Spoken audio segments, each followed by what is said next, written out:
네, 오늘 하나님의 말씀 마가복음 4장 35절에서 41절까지 제가 읽도록 하겠습니다. 그날 저물 때에 제자들에게 이르시되 우리가 저편으로 건너가자 하시니 그들이 무리를 떠나 예수를 배에 계신 그대로 모시고 가매 다른 배들도 함께 하더니 큰 광풍이 일어나며 물결이 배에 부딪혀 들어와 배에 가득하게 되었더라. 예수께서는 고문에서 베개를 베고 주무시더니 제자들이 깨우며 이르되 선생님이여 우리가 죽게 된 것을 돌보지 아니하시나이까 하니 예수께서 깨어 바람을 꾸짖으시며 바다더러 이르시되 잠잠하라 고요하라 하시니 바람이 그치고 아주 잔잔하여 지더라. 이에 제자들에게 이르시되 어찌하여 이렇게 무서워하느냐 너희가 어찌 믿음이 없느냐 하시니 그들이 심히 두려워하여 서로 말하되 그가 누구이기에 바람과 바다도 순종하는가 하였더라. 아멘. 오늘 보호하심이라는 제목으로 오늘 수요 예배 말씀을 전하겠습니다. 현재 코로나 바이러스로 인해서 나라와 사회 모든 각 분야가 마비되고 또 모든 시스템들이 마비되면 여러 난관에 이제 봉착했습니다. 정치, 경제, 사회, 문화 모든 분야가 어려움에 처했는데요. 우리 교회도 동일하게 큰 어려움을 당했습니다. 2000년 기독교 역사 동안 늘 어려운 시기를 지나온 우리 교회가 오늘날의 이 코로나 바이러스로 인해서 예배를 중단하는 사태까지 이르게 된 것인데요. 그러나 사실 생각해보면 교회는 늘 어려움과 고난에 처해왔고 또 힘든 시간들을 많이 보내왔습니다. 오늘 본문에서도 제자들이 이 동일한 큰 어려움을 겪는 모습이 나오는데요. 그 상황을 오늘 한번 같이 보고자 합니다. 제자들은요 풍랑을 만나게 되는데요. 전문맥에서 먼저 예수님은 이 무리와 제자들에게 이 마가복음 4장 전반부에서 시비유를 가르치세요. 그리고 갈릴리 호수 동편으로 이제 이동하십니다. 제자들은 예수님을 배에 모시고 무리를 떠나서 이제 이동하죠. 그런데 그때 큰 광풍이 일어나서 물결이 이제 배에 부딪혀 가득 차게 된 것입니다. 그로 인해서 그들은 이제 죽을 뻔한 위기에 처하게 된 것이에요. 여기서 이제 배에 탄 제자들은 하나님의 백성이 교회를 가리킵니다. 그리고 예수님과 예수님의 제자들은요 이제 어려운 위기에 처하게 된 것이죠. 사실 그들은요 늘 어려움을 맞이했습니다. 온갖 어려움과 위기를 맞이했고 늘 죽을 위기를 여러 번 처하다가 마침내는 나중에 이제 순교까지 하게 되는 그런 일이 일어나게 되죠. 그런데 오늘 본문에서 예수님은요 그 큰 위기를 모르시진 않지만 먼저 그 예수님의 첫 모습은 그 배의 고물 뒷부분에서 베개를 베고 이제 주무시고 계세요. 이 모습을 보고 이제 제자들이 주님을 깨우죠. 아니 선생님, 우리가 죽게 되었는데도 아무렇지도 않으십니까? 제자들의 이런 반응은요 어쩌면 당연한 것일지도 모르겠습니다. 왜냐면 한번 생각해 보십시오 여러분. 그 크고 넓은 바다에서 물이 가득 찰 정도로 큰 광풍이 불어오는 장면, 자칫하면 배가 전복돼서 모두가 이제 죽을 수도 있는 그런 상황, 아찔한 상황, 목숨이 위협되는 그 상황을 누가 괜찮다고 할 수 있겠습니까?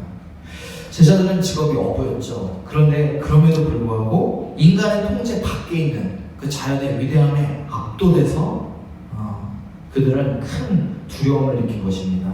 그 앞에서 그들은 그저 연약한 사람일 뿐이었죠. 예수님은 이런 제자들을 뒤로하시고요 그냥 깊은 잠에 주무셨어요.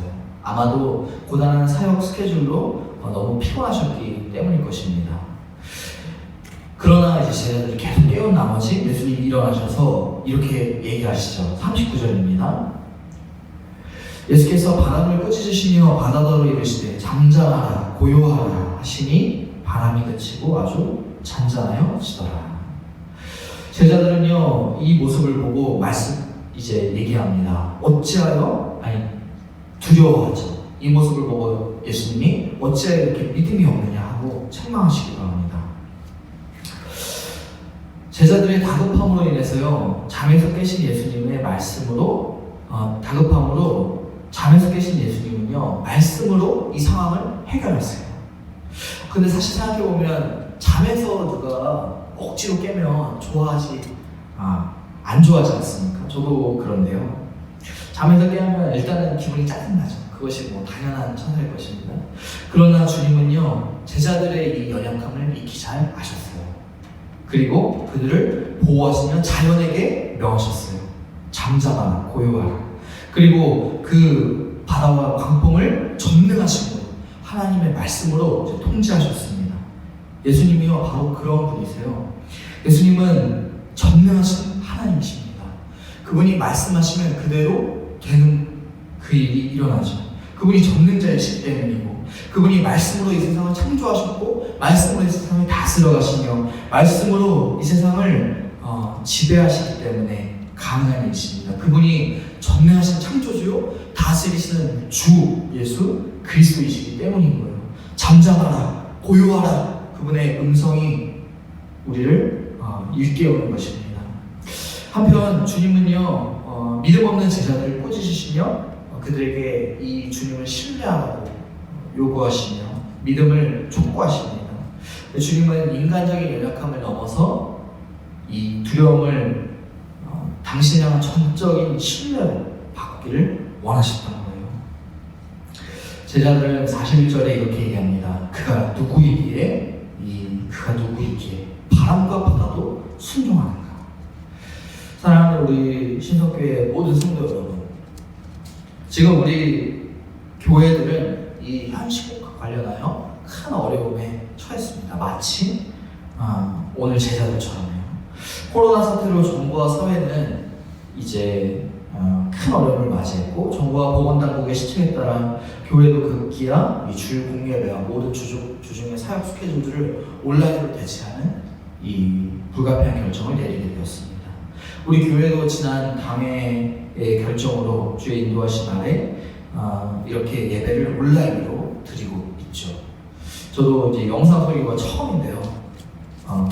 아무튼 이렇게 코로나 바이러스로 지금 교회는 어려움을 맞이하게 되었습니다. 뿐만 아니라 더 안타까운 소식은 사실 이 신천지 때문일 텐데요. 신천지로 인해서 정통 교회들마저 지금 손가락질을 받는 크고 작은 사회 지탄을 받게 되고 있습니다. 예수 그리스도와 교회를 늘 미워하는 자들은 이때다 싶어 정통 교회를 비난하고, 이때다 싶어 잘 걸렸다 하며 이제 교회를 욕하게 되고 있죠. 여러분 인터넷을 한번 보셨습니까? 인터넷에 수많은 댓글들, 수많은 교회를 비방하는 이유 없이, 아니 이유를 만들어서라도 교회를 비방하는 그런 모습들, 아주 안타까운 사실입니다. 그런데 사실요, 우리 사랑하는 성도 여러분, 교회사를 한번 살펴보십시오. 2000년 기독교 역사 전체를 생각해 볼 때요, 예수 그리스도가 교회를 세우신 그 이래로 교회는 늘 핍박을 당해왔어요. 지난 1세기, AD 1세기 예루살렘 교회가 탄생한 그 순간부터 교회는 늘 세상과 사회의 이 손가락질, 미움을, 비방을 당해왔으며 늘 어려움을 겪어왔죠. 핍박, 고난, 숱한 어려움 등이 늘 따라왔습니다. 왜냐하면 그도 그럴 것이 이 악한 세상의 흐름이 다스리는 이 세상에서 하나님의 나라에 완전한 역전되는 가치관이 들어왔기 때문에 세상은 받아들일 수도 없고 이해할 수도 없고 거부하게 된 것이죠.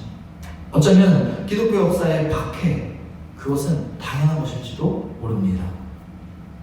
마치 제자들이요, 오늘날 제자들이 이때 당시에 자신들의 의지와는 상관없이 큰 광풍이 만나 죽을 뻔한 위기를 맞았던 것처럼요, 우리 사회와 현대 교회도 우리의 의지와는 상관없이, 우리의 어떠함과는 상관없이 외부에서 오는 어려움으로 인해서 큰 어려움을 맞을 수도 있다는 것입니다.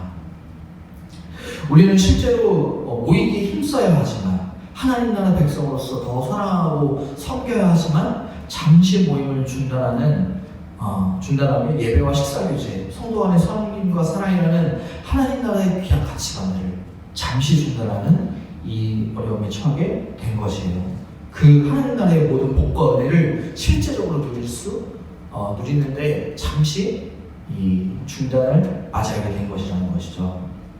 한 아버지 되신 우리 하나님, 그분을 한 아버지로 모시고 하나의 가족으로서 우리가 한마음 한뜻으로 예수님을 예배하며 하나님 아버지를 예배하며 서로 사랑과 섬김을 실천해야 되는데 그것이 중단된 이 현실, 교회적 삶, 한몸된 교회적 삶, 섬김과 사랑과 헌신과 교제의 그 실현이 중단되는 것, 이것은요 큰 슬픔입니다. 큰 안타까움이고 위기라는 것입니다. 여러분, 이 현상을, 이 교회가 지금까지 그래본 적 없었던 주일 예배와 모든 주중 사역의 중단이라는 이 결정이요 큰 결정이라는 것을 여러분 아셔야 됩니다. 이것은 단순한 결정이 아니고 아주 우리에게는 정말 안타까운 일이라는 것을 여러분 아셔야 됩니다. 마치 제자들이 오늘 큰 광풍을 만난 것처럼요. 그렇다면 주님은요 교회의 이런 상황을 그냥 보십니까? 그냥 두고 보시나요? 절대로 그렇지 않죠. 전능하신 예수님은 교회를 반드시 돌보시며 보호하시고 위로하시고 이 어려움을 극복하게 하실 거예요. 오늘 말씀을 다시 한번 기억하십시오. 잠잠하라, 고요하라, 이 하나님의 말씀을 반드시 기억하시기 바랍니다. 전능하신 예수님은 이 말씀으로 교회를 돌보시고 위로하시며 이끌어 가실 거예요. 반드시 우리를 돌보시고 보호하실 겁니다. 비록 예배가 또 교제가 잠정적으로 중단되는 이 상황까지 오게 됐지만 그럼에도 하나님은요 이 은혜를 베풀어 주실 거예요. 그래서 이 사태를 조속히 해결해 주시고 우리에게 위로와 다시 보호하심을 베풀어 주실 것입니다. 우리는 하나님의 이 전능하심, 예수 그리스도의 전능하심을 더 신뢰해야 해요. 이럴 때일수록 더 주님을 의지해야 합니다. 왜냐? 그분이 만물을 창조하시고 그분이 우리를 다스리시며 그분이 우리를 위한 전능하신 창조주 하나님이시기 때문이에요. 예수 그리스도 그분이 우리를 인도하시며 우와 생명으로 인도하시며 광풍을 잔잔하게 하시며 하나님 나라의 왕으로서 우리를 보호하시기 때문입니다. 전 세계적으로 이 코로나가 극심하지만 이것도 잠시 주님은요 금방 우리를 인도하실 거예요. 다시 우리를 도와주실 것입니다. 다시 우리를 이 문제를 해결해 주시고 이 어려움이 금방 지나가게 해주실 거예요. 두려워하지 마시고 잠잠히 기다리며 고요함으로 기다리며 우리 하나님을 바라봐야 할 것입니다. 물론요 때론 하나님은요 주님의 크신 섭리 아래 잠시 교회에게 어려움과 고난을 허락하시기도 하세요. 근데 그럴 때는 우리가 더 믿음으로 인내함으로 기도함으로 우리의 하나님을 잠잠히 기다려야 할 것입니다. 사랑하는 여러분, 그러나 중요한 것은 이것입니다. 주님이 우리를 그냥 두지 않으실 거라는 거예요. 교회를 또 제자들처럼 우리 교회를요 그냥 두지 않으시고 반드시 은혜를 베풀어 주셔서 구원하시며 의와 생명의 길로 인도하실 것이라는 것입니다. 이것이 중요합니다. 그가 교회를 세우시고 그가 만물의 또 교회의 머리가 되어주시고 이제 말씀과 성령으로 우리를 다스리시며 잠잠하라, 고요하라, 이 세상의 모든 어려움들과 이 세상의 모든 문제와 이 세상의 모든 아픔과 또 특별히 교회의 아픔과 교회의 어려움들을 친히 다스리시며 보호하시며 이끄시고 돌보실 것이라는 이 사실, 이 복음, 이것을 우리가 더 굳게 믿고 의지하며 신뢰해야 할 것이라는 것입니다. 이 말씀을 기억하십시오. 교회와 이 세상에 위협하는 모든 어려움들아 잠잠하라, 고요하라. 주님이 다스리신다. 말씀과 성령으로 다스리신다. 할렐루야. 사랑하는 여러분, 우리는 더 적극적으로 이 사태를 어떻게 대처해야 할까요? 크게 세 가지의 적용점을 생각해 봤습니다. 첫째로요, 여러분, 신천지로 인해서 온갖 이단과 사이비 종말론 또 시한부 종말론에 빠지지 마시고 두려움을 벗어버리시고 이 상황을 믿음으로 잘 견뎌내셔야 됩니다. 지금 신천지로 인해서 온갖 이제 잘못된 종말론이 다시 또 기세를 틈타고 있는데요. 교회를 틈타고 있는데요. 어제도 이제 이만희 교주가 입장을 발표한 것을 다 보셨죠? 모든 그 사이비 종말론과 그 잘못된 극단적 세대주의 종말론으로 인해서 두려움을 갖게 하고 또 예수님의 재림을 어떻게 인간이 해볼 수 있다는 식으로 몰아가는 그런 처사들, 그리고 하나님의 말씀을 떠나서 마치 이제 극단적으로 몰아가는 그 두려움들, 교회에 큰 환난이 만다고 생각하는 그런 어려움들, 이런 코로나 바이러스와 같은 이런 현시국의 어려운 사태들로 틈타는 모든 잘못된 그 성경적인 지식들, 여러분 그런 것들에 절대로 빠지지 마시고 두려워하지 마시기 바랍니다. 마치 예수님이 우리에게 두려움을 주는 것처럼 이런 사태를 생각하지 마시고요. 하나님은 오히려 이때에 두려워하지 말고 잠잠하고 고요하라 말씀하시며 우리를 정말 두려움에서 벗어나게 하시는 분이시니까 여러분 절대로 두려워하지 마시고 너무 일상에 큰 어려움을 갖지 않으시기를 정말 축복합니다. 두 번째로 가정 예배를 잘 지켜주시길 바라요. 수요와 금요 기도회 또 주일 공예배를 온라인으로 대체하고 있는 이 상황에서 우리가 가정에서 더 하나님의 말씀을 지키며 듣고 배우며 또 기도함으로 이 경건함과 하나님을 향한 믿음을 굳게 지켜야 할 것입니다. 셋째로 무엇보다 하나님의 아버지의 그 돌보심, 우리 주님의 그 전능하심, 주님의 인도하심, 그 보호하심, 그것을 우리가 굳게 신뢰해야 돼요. 이 상황을 뚫고 나갈 수 있는, 특별히 우리가 신자로서 더 예수 그리스도를 바라봐야 합니다. 오늘 모든 문제의 해결이신 예수 그리스도를 깊이 바라보고 우리가 하나님의 그 선하심을 의지하며 그가 누구에게 바람과 바다도 순종하는가 하신 그 말씀을 의지하여서 우리 하나님을 의지하여서 이 상황을 잘 이겨내야 할 것입니다. 사랑하는 성도 여러분, 오늘 주님의 이 말씀과 이 능력이 우리에게 넘치도록 임하기를 주의 이름으로 간절히 축복하고 기도하겠습니다. 하나님 아버지, 은혜를 베풀어 주셔서 감사합니다. 우리 하나님께서 예수 그리스도 우리 주님께서 우리 제자들의 큰 광풍을 만나 어려움에 처했던 제자들을 참 보호하시고 돌보시며 잠잠하라 고요하라 말씀하신 그 모습을 우리가 익히 잘 알고 오늘 또 한 번 그 말씀을 들었는데 하나님 아버지 현식과 시국과 관련하여 우리 새벽별 신성교회가 하나님의 말씀을 더 굳게 붙잡고 예수님의 그 위로하심과 보호하심 잠잠하라 고요하라 말씀하신 그 말씀을 의지함으로 이 상황을 잘 견뎌내며 이겨낼 수 있도록 인도하여 주옵소서. 특별히 모든 예배가 또 온라인으로 대체되고 있는 이 시점에서 우리가 더 가정에서 하나님을 사랑하며 하나님 말씀을 사모함으로 이 나라와 교회를 위해 계속해서 기도하게 해주시고 예수님의 그 보호하심과 위로하심 아래 우리가 주를 의지함으로 이 상황을 잘 이겨내며 견뎌낼 수 있도록 인도하여 주옵소서. 속히 하나님의 그 은혜로 우리가 다시 이 교회에 모여 하나님을 예배하며 찬송하며 성도 간의 교제와 모든 신실한 교제를 회복할 수 있도록 주님 은혜를 베풀어 주시옵소서. 속히 이 사태와 큰 어려움을 주님 우리 교회와 지역사회가 또 나라와 정부가 이겨낼 수 있도록 하나님께서 은혜 베풀어 주시고 인도하여 주옵소서. 예수님의 이름으로 기도합니다. 아멘.